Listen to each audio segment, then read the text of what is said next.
This is an ad by BetterHelp.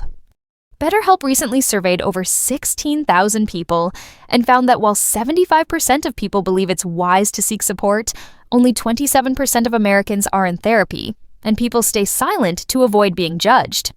BetterHelp has over 10 years of experience matching you with the right therapist, because we're all better with help. Visit BetterHelp.com/stopthestigma for their first ever State of Stigma report, the latest in mental health research.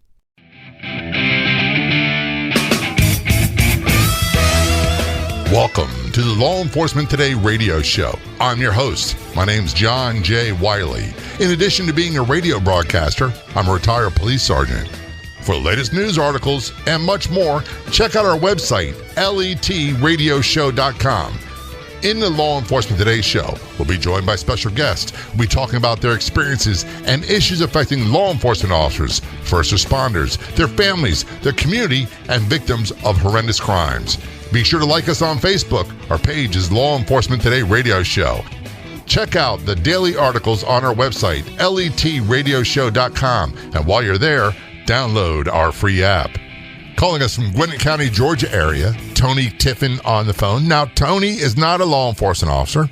As far as I know, at least for the purpose of this conversation, he's not a victim of a crime, but he is an author. He wrote a book about the brutal murder of 3 police officers back in Georgia in 1964. Tony, thanks so much for joining us on this show. Very much appreciated. My pleasure. Very much so, Jay. What is the name of the book? The book is titled Ark Road. Now, that's based on, the title is based on the actual road that this crime occurred. Now, it was 55 years ago, so things are much different about Ark Road. But that's the road that these murders occurred on. That's A-R-C, Ark. Yes. I'll be honest with you. I think I do a pretty good job staying on top of history. I had no knowledge of this brutal murder of 3 officers in Georgia back on Ark Road in 1964. I'm not sure, maybe I was just very young at the time, but I'm not sure why this one flew over the radar as far as I'm concerned. It did here in Gwinnett County as well. Now, these were 3 Gwinnett County police officers. And it was a story, Jay, that it came out of a large landmass county, but it was small in population. I'm glad you're pointing this out. It is the reason it gave me the impetus to write this story. It was fading away, and still a lot of people had not heard about it. And as the generations and the populations increase all throughout our county, just north of Atlanta, it was a story about ready to get away from us.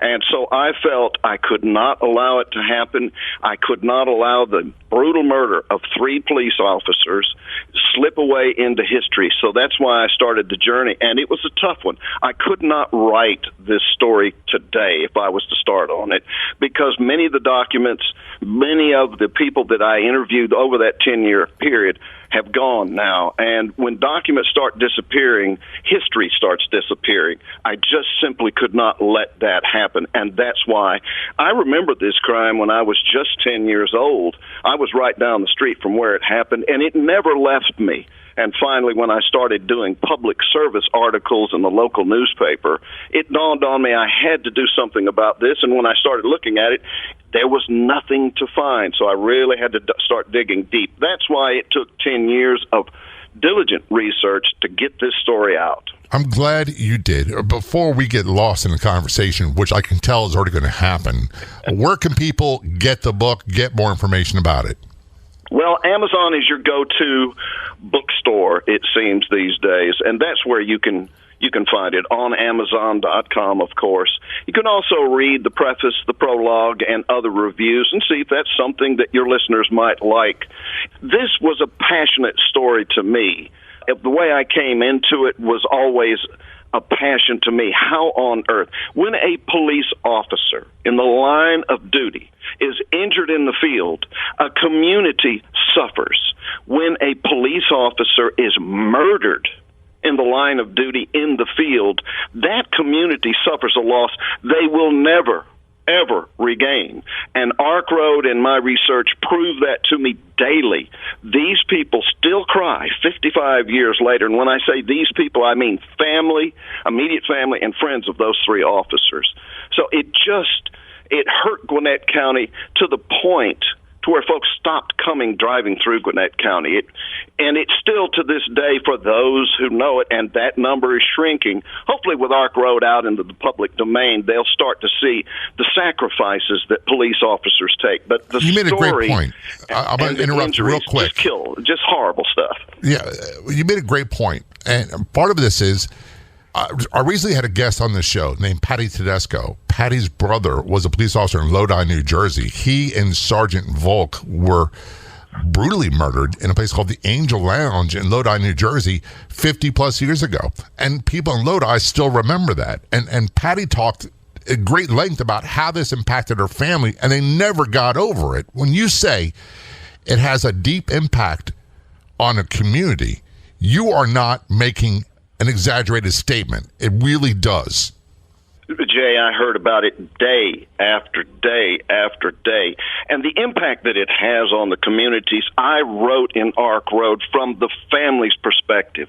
The loss that the immediate families of these three officers suffered, but the ripple effect throughout the county is something to this day. When I talk to people, the very first reaction I see visually on their face is they bow their head when I even bring the subject up. It will not take long for the tears to start falling again, and we're talking more than a half a century later. It has a tremendous... Folks don't realize the impact it has on the community to lose a police officer. And by the way, Gwinnett County is nothing like it was way back then in 1964. Gwinnett County was 430 square miles of chicken farms, dirt fields, and cotton fields. No, it's not like that anymore. It's basically a bedroom community, a suburb of Atlanta, isn't it? It is. We're just north of Atlanta. We are in the 5-county makeup of Atlanta, Georgia, and we're a very fast-growing county here. But we tend to have, as I mentioned earlier, as the population grows, as the generations file through, this story was starting to get away. We are starting to get this story back and understand just how the police work for us, and it is up to us. Those are employees, as I look at it, and public servants of the community. So it's the community's responsibility. If we're going to send a police officer in the field to protect and to serve us, and then ask that police officer to be a public servant 24 hours a day, 7 days a week, the community better support 100% that police officer. And by support, I mean in every possible way. We need to train them properly, we need to equip them properly, and we need to give them the skills that these kind of incidents start to wane on us. There's way too many police officers dying in the line of duty, and we as a community, we must take responsibility for those crimes. You're absolutely right. And so much just depends on training, equipment. I look back, I started as a rookie policeman in Baltimore back in 1980. And back then, and people laugh, we were issued a .38 revolver. We were issued soft body armor, only a front panel vest only, and mace that only worked on innocent bystanders and police. And a balsa wood nightstick. We got it, best training was available at the time. But we ask a lot of our first responders. We ask a lot of our law enforcement officers, and we don't give them the training and we don't give them the equipment they need. We are talking with Tony Tiffin. He is the author of Ark Road, which talks about the brutal murder of 3 police officers. We're going to talk more about that in just a few moments. Don't go anywhere. We'll be right back. The place to be online is our Facebook page. Do a search on Facebook for Law Enforcement Today radio show. You'll get access to unique news articles, editorials, and so much more. That's Law Enforcement Today radio show on Facebook. I have some exciting news to share with you. You are going to love my Your Diet Do-Over do-it-yourself course on harmonywithfood.com, which means you could do everything at your own pace. I put my heart and soul into this course. Have you been on every diet there is only to gain the weight back? If your relationship with food is, not that good, you should purchase the Your Diet Do-Over course. Go over to harmonywithfood.com, click the Your Diet Do-Over tab, and get started today.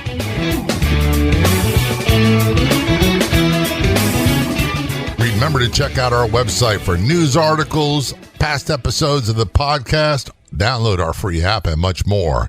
That's letradioshow.com. Back to our conversation with Tony Tiffin on the Law Enforcement Today show. Tony is the author of the book Ark Road. Brief overview. 3 police officers were murdered in the line of duty on a sleepy little deserted road in Gwinnett County, Georgia, back in 1964, correct? That's the deals, yeah. One of the things that amazes me about this story, and I've only gone through what I can find online at Amazon.com. By the way, you can do a search at Amazon.com or Google for Ark Road, and you'll find it. It brought back a lot of memories of one of the first books I remember reading by Joseph Wambaugh. It was about the onion field, an incident where 2 police officers were abducted in California, and one was murdered in an onion field, I think in Bakersfield, and the other one ran away. And there's some similarities, some differences, but it reminded me of Joseph Wambaugh and writing this story. And he felt compelled to write this story, kind of like what you're saying. I spoke briefly with Mr. Wambaugh, and he knows this story of Ark Road. I shared it with him. And you're right, it does parallel in many ways. That dark early morning, about 1:30 in the morning, April the 17th, a Friday, the county was gearing up for our springtime festivals. What happened on that dirt road didn't get out until the following day, just from the nature of news and how it spread and how the media was able to cover it. But in this case, they were first handcuffed. They obviously got the jump put on them, and they were first handcuffed. They were taken to another site in a car, and there they were brutally murdered. They were shot a total of 19 times, 16 of those shots, by the way, with their own revolvers. They laid on the forest floor, as they say, handcuffed together and shot with their own revolvers. That was brutality no one expected, and I think our county went into a deep shock, but that is the essence of it. Mr. Wambaugh in the onion field is a similar situation, but now, Jay, back in that time, that's 20 years before your time, we do realize that the police, this was a newly formed county police department. There were only 9 police officers on patrol. So think about 3 losing their lives in one night. You lost basically a third of the department. And really, of that department, we could say it's a half, because these were actually patrol officers. But nonetheless, it doesn't matter. The numbers they pale as you look at the magnitude of this crime. It was heinous beyond belief that somebody would do that to 3 uniformed police officers. But this story took place against those officers. The moon and the stars that night were all in alignment for something very bad to happen. How did this thing start? And it was all by happenstance. I'll briefly go over this. There was a call by one of only 2 homes located on this 2-mile dirt Ark Road. One of the homes called complaining of a disturbance activity that was going on in front of his house. The 3 culprits had stolen a car out of Atlanta, followed it with the getaway car, and their intention was to change the registration on the car and then drive it out, at which time they would later, a week later, strip the car in a secret location, and they would fix up another car that they had bought that was salvaged. So now they would have a clean title, and they would get rid of the carcass completely. But it started as a suspicious activity call at 1 o'clock in the morning, and these officers didn't know where Ark Road was. The tragedy just keeps mounting because they had picked up another fellow officer to take him home, leaving them, these 3 officers, the only ones on duty with no radio, no backup of any kind. And so when they came across this activity, one of the culprits was a former deputy sheriff. He knew 2 of the police officers. He had already been arraigned for illegal liquor. Then they come across them, and one thing led to another. Jerry Everett was shot in the back of his leg. two officers chased at one of the culprits trying to get away. They all came back to the original spot on the hill on that dirt road, and that's where they were bound, kidnapped, and about 5 minutes later, murdered in the woods. Now, their bodies were left in the woods and not found for approximately 10 to 12 hours later. And that gives you some idea of the cruelty of this whole crime.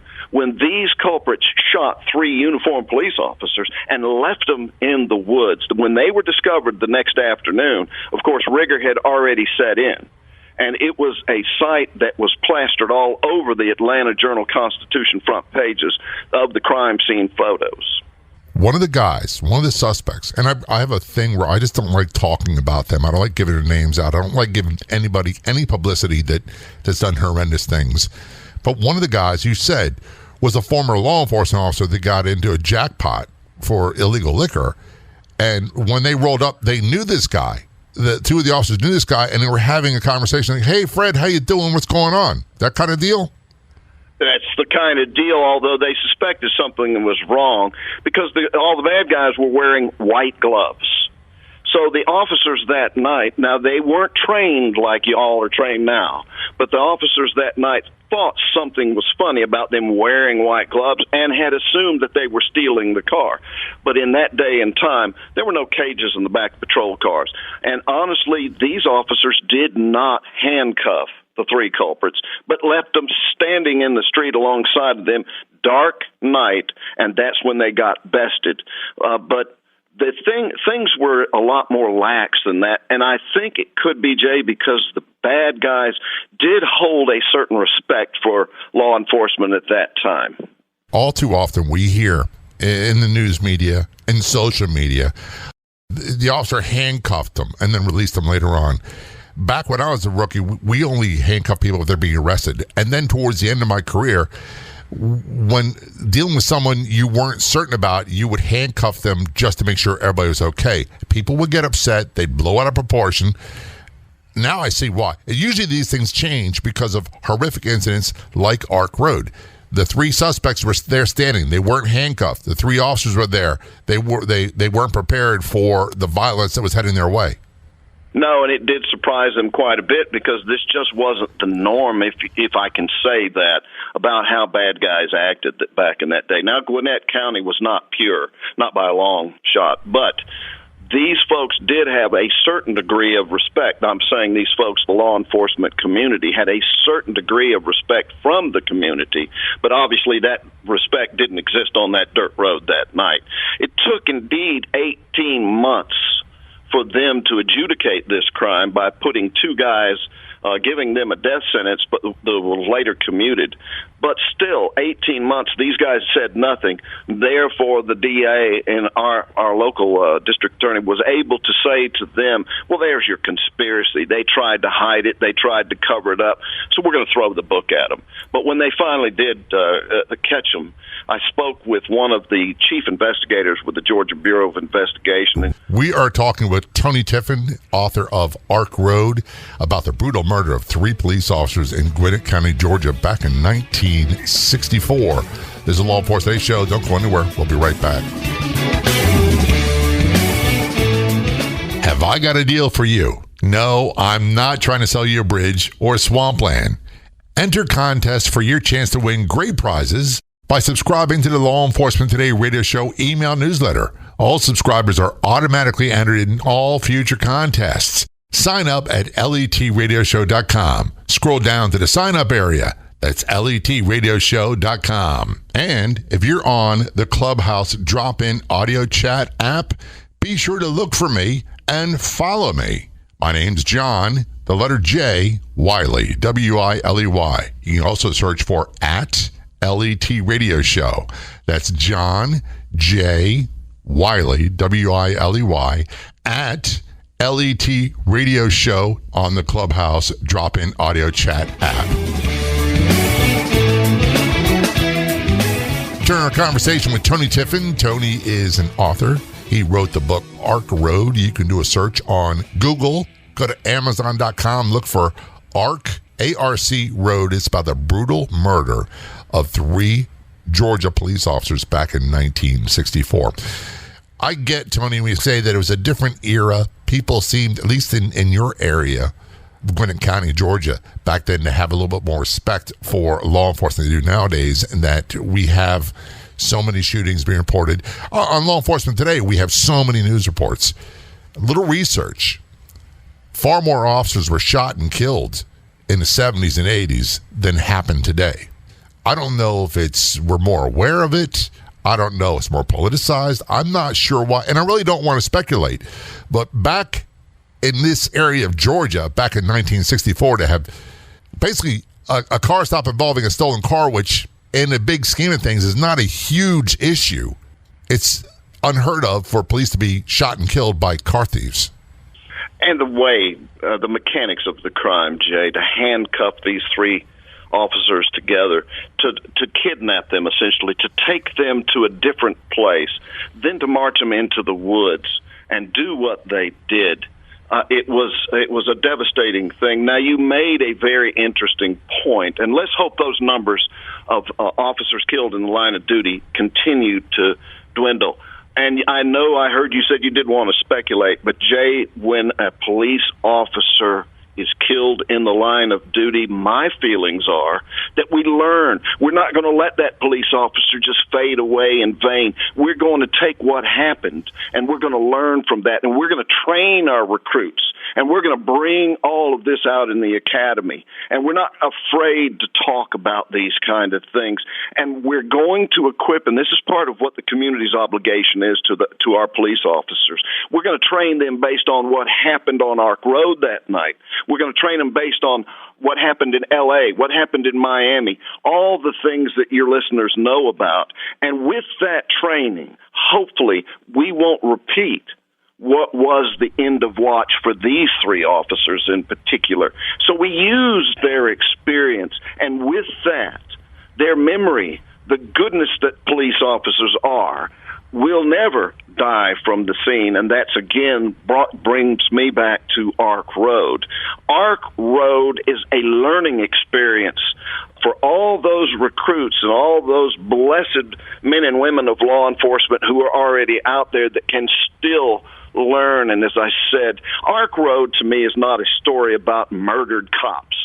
Ark Road is a story about murdered families and murdered communities after what happened to these three police officers. It is a story of love, how these three families were able to bring themselves back into the community, hold their heads up high, and say, my boy didn't go out there and give up his life on a whim. He gave up his life for us, and we're going to be proud of that. We're not going to be ashamed of that, and we're going to teach officers and recruits, and again, all of those folks that come up behind them, we're going to teach them how to avoid, at least for certain, what happened on that dirt road. How are the families doing now? I'm sure you had a chance to talk to some of them when you're researching the book. They would open, I would call them, I would introduce myself. They would open their homes to me because for them, this story too was fading away. And they would invite me to their homes. We're talking about wives, mothers, the whole gamut of the family. I would always lead through the front door with a dozen red roses. They would always cry all through it, and they told me, there's some harsh language that you're writing in Ark Road, and I said, I am. And they would tell me, I'm glad. Although we're Southern Baptists down here and we don't like that kind of language, it is the kind of language we believe you should put out there to bring this point home about how sad this story was.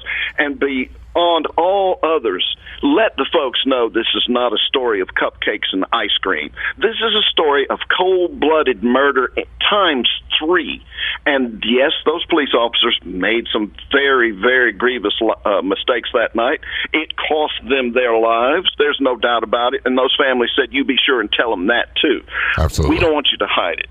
There's two sayings that we're taught from the very beginning. One is complacency kills in police work.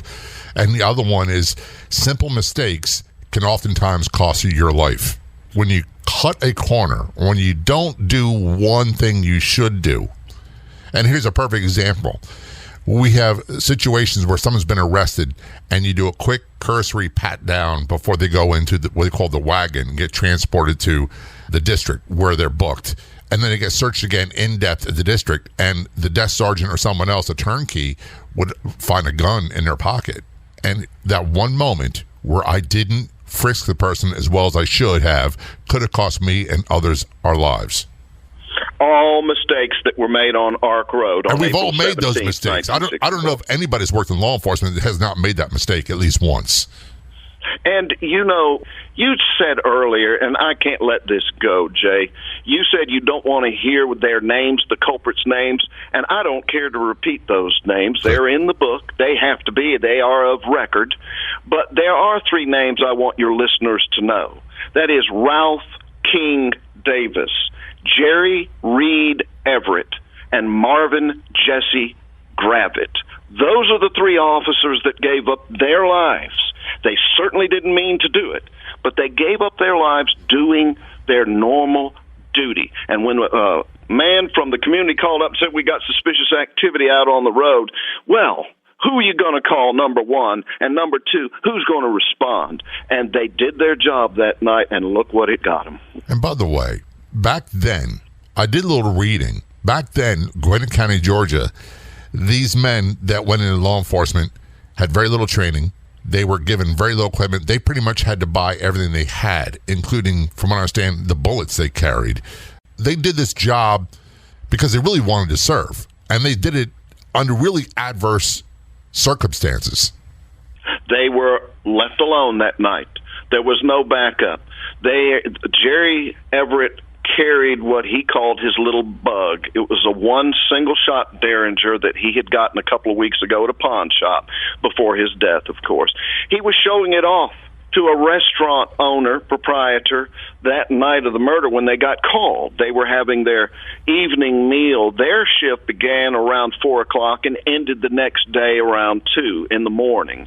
So he was showing his little bug off, but when they got the call to go take care of Mr. Gravitt, he forgot to reload the Derringer, and that was his big mistake. That was his first mistake that night. His second mistake, according to his brother, George Everett, the longest tenured police chief in Metro Atlanta, by the way, before he passed away, George Everett told me, Tony, Jerry made a fatal mistake that night.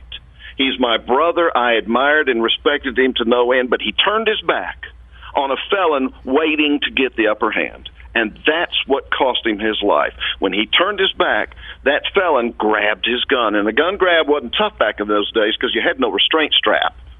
So he grabbed his gun, and it was all said and done. This was a very desperate man that did that. And he did not want to go to prison for what could have possibly been a maximum 2-year prison sentence for being caught stealing a car. That right there, if you exchange 2 years of your life in prison for a crime that you did in exchange for 3 living human beings, pillars of the community, that is a selfishness, a greed, and a psychopathic attitude that is hard to imagine. We're going to talk more about the details of the tragic night when 3 Gwinnett, Georgia police officers were brutally murdered on what was then a sleepy road called Ark Road. We are talking with Tony Tiffin. Tony is the author of the book Ark Road. Do a search on Google for Ark, A-R-C, Road. You go right to Amazon. You can look it up right there. You can get the book yourself. It's a tragic story, but there's a lot to be learned. This is Law Enforcement Today Show. We're going to take a short break. We'll be right back.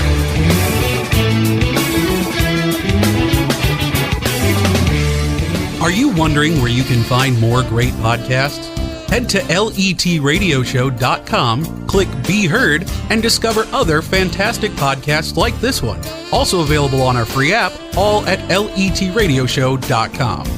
We're all over social media. Be sure to like and follow our Facebook page, Law Enforcement Today Radio Show.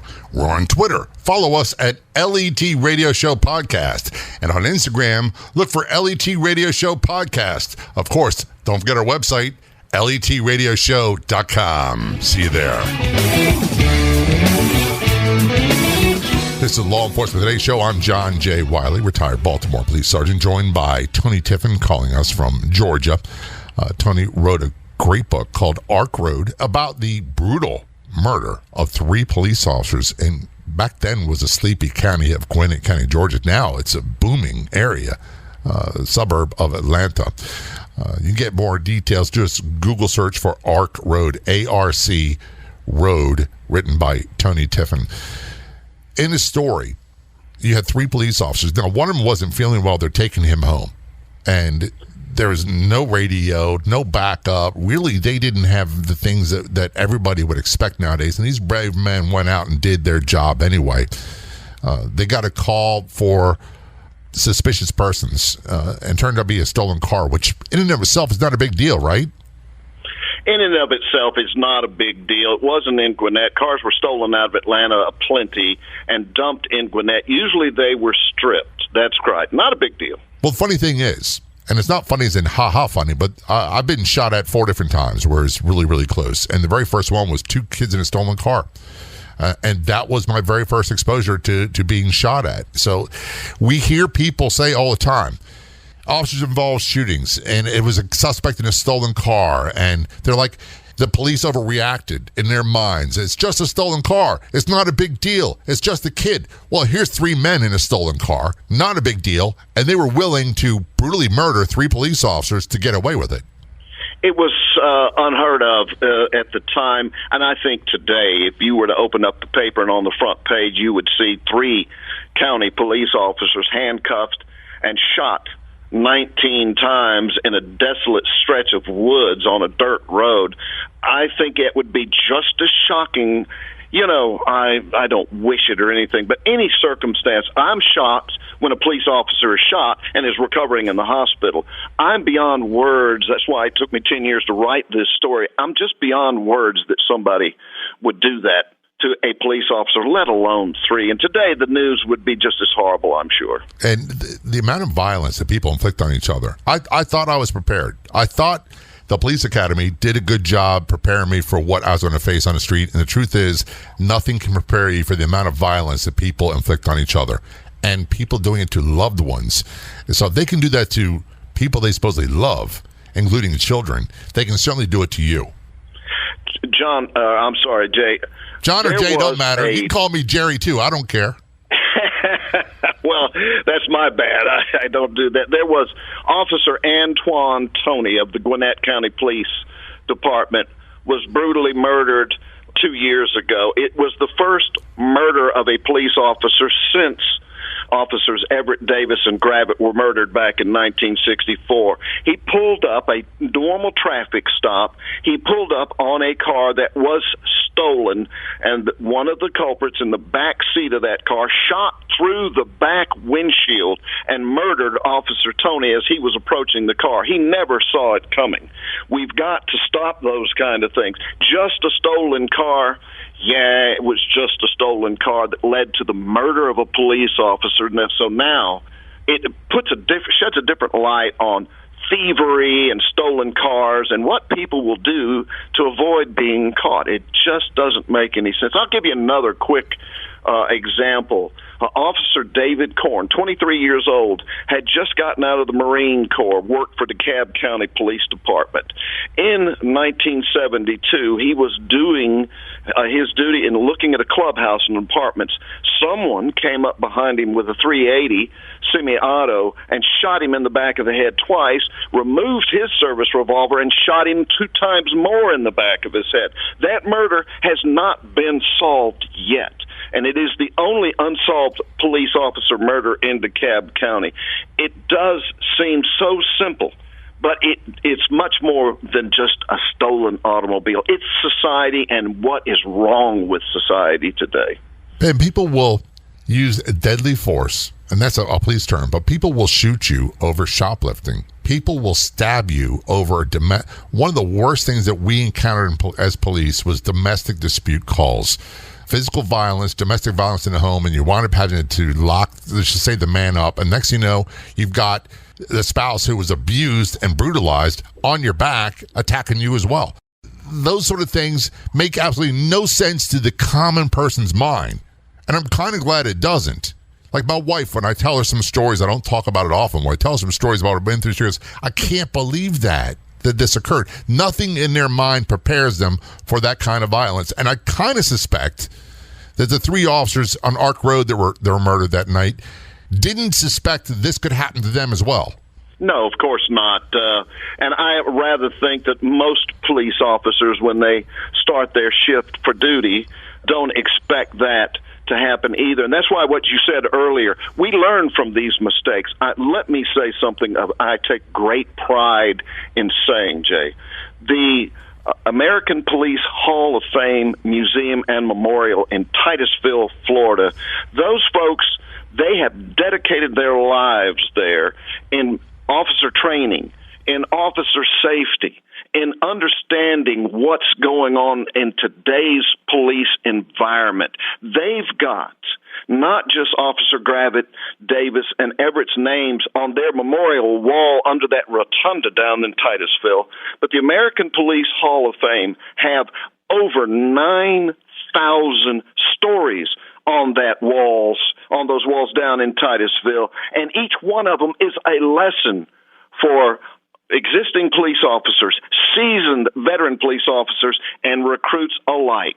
Those stories are being forever carried on, shall I say, by the American Police Hall of Fame. That is why they are using Ark Road, by the way, as a training source, and they're going to build a curriculum for it. But I am giving 10% of all proceeds to the American Police Hall of Fame in Titusville, Florida, because of their officer training and their dedication to law enforcement in this great country. By the way, I've been there. It's a great spot. If you are traveling through Florida and you plan on going to the Space Coast, we call it, where they have the rocket launches and all that stuff, Titusville's right next door to that. Check out the American Police Hall of Fame. Great spot, doing awesome things. And I have friends' names on their memorial. Friends I worked with in Baltimore Police Department that were shot and killed, that were stabbed and killed, that were run over in cars, people that died in house fires. One officer in particular that he made the fatal mistake. And this is something you brought up many times in the interview. As soon as the mistakes that we all learn, we see all the time these signs, in case of fire, do not use elevator. There was an apartment fire in a high-rise building. This officer, I won't give his name, he hit the elevator button, and when it went to the floor the fire was on, it automatically went there, opened, and he got incinerated. That's the reason why we don't use those things anymore. We learn from those tragedies. To protect and serve, I want to say this. I challenge your listeners, Jay, to travel to Titusville and to walk that hollowed building's floor and try. Let me challenge each and every one of your listeners. You walk by the Santa Claus room that they have down there. That room is a large room, and it's active all year long, and it's there to provide a Christmas for the children of fallen officers. I challenge you to walk past that and stay dry-eyed. I did not succeed in the dry eye challenge when I went there, and I don't think I would again. I'm so glad to hear that 10% of the proceeds of book sales go to the American Police Hall of Fame in Titusville, Florida. Before we wrap up the interview, I want to thank you so much for making sure that their story is told, because every survivor I've had on the Law Enforcement shows that they don't want their loved one to be forgotten, not just for their sacrifices as a law enforcement officer, but as the type of people they were, the members of the community, their fathers, their mothers, their brothers, their sisters, and the entire community misses them. Your book is called Ark Road, ARC. Where can people get more information and purchase the book? Well, you can, the Hall of Fame, American Police Hall of Fame, will be carrying the book exclusively. It fits their mission, so they told me. So you can get it on Amazon. You can go to any number of sites. As you said, Google up Ark Road, Tony Tippin, and there is any number of information that you can find about the book. I normally don't push the book. It's the story, it's the subject matter. It's our American police force that is first and foremost on my mind, and the reason I wrote that book. Let me say this also, Jay. Try and get through the funeral section of that book. That was key to me, and I had the family members, the remaining family members. They're mostly gone now. I went to a lot of funerals, and I played the role of pallbearer quite a bit to them, and they took it to their grave. They took their sadness to their grave. But it's the funerals that I want people to understand. That is the family's perspective of losing a law enforcement officer, the community's perspective of losing a law enforcement officer. To this day, there is a dark pall that continues to hover over our county because of this. I suspect it always will. Tony, thanks so much for being a guest on the show. Very much appreciated. I'd like to thank our guests so much for coming on the Law Enforcement Today radio show. The Law Enforcement Today radio show is a nationally syndicated radio show broadcast on numerous stations once a week and growing. If you enjoyed the podcast version of the show, please do me a big favor. Tell a friend. I'll be back in just a couple days with a brand new episode of the Law Enforcement Today radio show and podcast. Until then, this is John J. Wiley. See ya.